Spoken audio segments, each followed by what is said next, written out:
السلام عليكم. السلام ورحمة الله وبركاته. ازيك يا عم محمد؟ الله يخليك. واحنا من معديين كده سمعنا شفنا في الجزيرة ان كان طالعين صورة لحزب النور وهو بيدعم طارق طلعت مصطفى. قالوا دي الصورة دي موجودة في ابو سليمان واللي عاملها حزب النور. فاحنا لما سألنا طلع الموضوع مختلف تماما. فاحنا عايزين نعرف اصل الصورة اللي موجودة فوق دي ايه؟ ايه اللي جاب طارق طلعت مصطفى جنب مصطفى المغني؟ ايه القصة كده فهمنا. أنا بأيد طارق طلعت مصطفى والأستاذ مصطفى إبراهيم المغني. طارق طلعت مصطفى راجل خير، والاستاذ مصطفى المغني راجل سلفي في الجامع اللي هو لازق في بيتنا. بحكم الجيره وبحكم العشره لازم ايده واقف معاه. والاستاذ طارق راجل خير، شركاته بتسعى عماله ياما، حاجات ياما قوي كويسه فيه. تمام. ماشي. ولو هو مش كويس ما كانش جاب 232 ألف صوت في أول جولة، والإعادة إن شاء الله ناجح.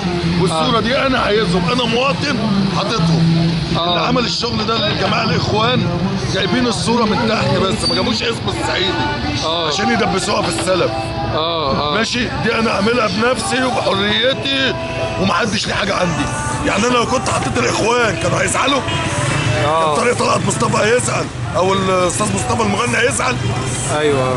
لا، دي حريه شخصيه بتاعتي. انا اسمي محمد سعيدي، مواطن في شارع احمد ابو سليمان، عندي قهوه وعندي محل زيت، والدوله مستفيده مني وبدفع تامينات وبدفع كل حاجه، وانا شايف دول الاصلح للدايره. ايوه. يعني مفيش علاقه بين لا ماليش دعوه بالسلف ولا بتاع. انا عايز الاثنين دول بس. ما شاء الله انا شايف. طب انا قبل الاعاده انا كنت مرشح حزب النور ومرشح طارق طلعت وعامل لهم يوفط. ايوه. ما علقوش عليها ليه؟ مش عارف. اشمعنى في الاعاده بقى خايفين منه؟ طبعا محمد احنا شايفين انت معلق كذا يافطه. تعال نتفرج كده. اتفضل يا بيه، اتفضل اهو. اليافطه الثانيه دي بتاعتك برضه؟ ودي تبعنا، تبع قائمه حزب النور اهي. ودي برضه عائلات السيد الطارق بيه، ودي طارق بيه، ودي بطل العالم في المصارعه اللي مصر نسيته واللي كرمه طارق بيه برضه. اللي هو هناك خالص. طارق طلعت مصطفى، كابتن محمد عثمان بطل العالم في كمال الاجسام 2011. أيوة. 5 بطولات عالم 5 سنين ورا بعض. انت اللي عامل اليوفط دي كلها؟ انا اللي عاملها على حساب الشغل. انت حاطط عيالك كمان هم مع. طبعا، امال ايه؟ انت شكلك بتحب طارق يا عم محمد. طبعا راجل خير، فتح بيوت ناس ياما قوي. ربنا يعني فتح بيوت ناس ياما قوي قوي قوي، وربنا يزيده وربنا يفك اسر اخوه يا رب. الله يكرمك. طب انت ليه ايدت حزب النور يعني؟ اشمعنى؟ يعني برضه عايزين نعرف لو ينفع يعني تقول لنا ليه حزب النور ناس ملتزمه، انا معاشرهم، قيادتهم قياده محترمه. الدكتور ياسر برامي كل يوم بيجي يدي درس عندنا في مسجد الخلفاء الراشدين. المسجد ده لازق في بيتنا، بحكم الجيره لازم ايدهم. ولازم ايد الجماعه السلف لان هم اصحابي وجيراني، ولازم ايدهم بحكم جيرتي وبحكم ان الناس دي ناس محترمه. تمام يا عم محمد. طب احنا متشكرين جدا يا محمد. السلام عليكم. السلام ورحمه الله وبركاته. اسمك ايه يا حاج؟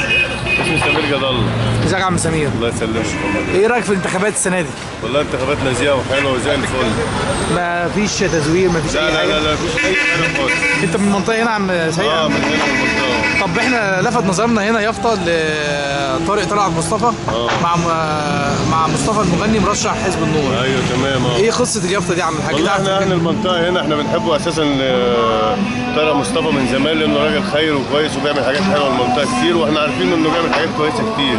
واخد بالك؟ هي دي مالهاش علاقه بدي، دول ما لهمش علاقه ببعض خالص. احنا اهل المنطقه، احنا عايزينهم، احنا عايزين الاثنين دول. فاحنا حاطين الاثنين جنب بعض بس. تصرف شخصي يعني انتوا تصرف شخصي. انتوا اللي عاملين يافطه على حسابكم يعني؟ احنا عاملين اليافطه دي على حسابنا عشان احنا عايزين المغني اللي هو من حزب النور احنا طالبينه، يعني احنا عايزينه. طب بالامانه عشان السؤال هتسال قدام ربنا يوم القيامه، احنا عايزين. حزب النور دفع فلوس في اليافطه دي؟ دفع فلوس؟ حزب النور ما يدفعش حاجه، حزب النور معاه حاجه؟ معهوش حاجه عشان يدفع فلوس. يعني ما دعمش اليافطه دي؟ لا معهوش اي حاجه. دي ناس بتقف قدام اللجنه اساسا ما بتتكلمش مع حد خالص. طب وانتوا تقرب ايه لعيله السعيد يا حاج؟